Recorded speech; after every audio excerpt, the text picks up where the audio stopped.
Okay guys, so we're going to be going through your regressions and progressions of a press up.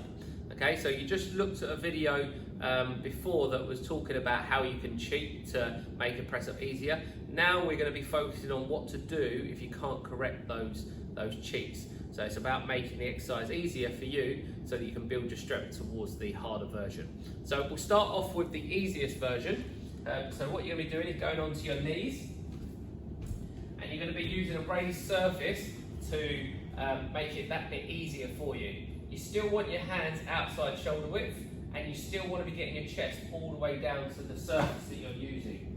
Okay, so third thing, keeping your hips and shoulders in line with each other. Try not to have your bum out. You want to have your hips forward, stomach tight, lower down, back up. Okay, you can make the surface as high or as low as you want to, just to allow you to do that full press up. Okay. If you find that you've managed that, then make the surface lower, and then we can get down to the floor when you're ready. So the floor press up, exactly the same as you just did, but you're going down to the floor rather than the raised surface. Okay, you ready? So you're just going to be lowering yourself down, hovering off the floor. Chest and nose should be hovering off the floor and back up again.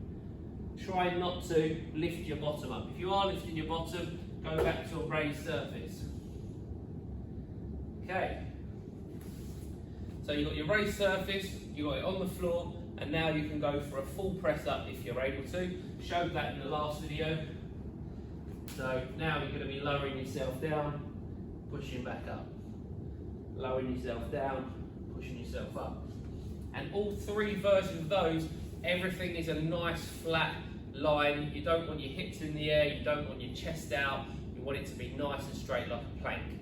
Okay, so if you're managing all of those, then there's one exercise we're going to progress on to, just to make it that bit harder. It's called a military press up, and rather than you having your hands outside shoulder width, you're going to be having your hands just in your position where your armpits are, and your elbows are going to be going into your sides. So I'll show you this way around. So hands are underneath your shoulders, elbows are going to be coming down into your sides, and then you're pushing back up again.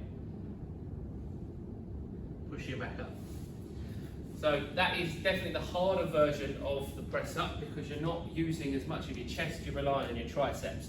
So I want you to try and work out which press up is right for you, because that's going to be your starting point for the 6-week program. And then at the end of the 6 weeks, we're going to retest that and see how you've progressed. And best thing to do is send us your videos, because then we can compare for you. So give it a go, work out what one is the right one for you, and then when the program starts, you'll start working on that press up. Thanks for listening. I hope that helped and made sense, and I will see you for your lunge progressions and regressions.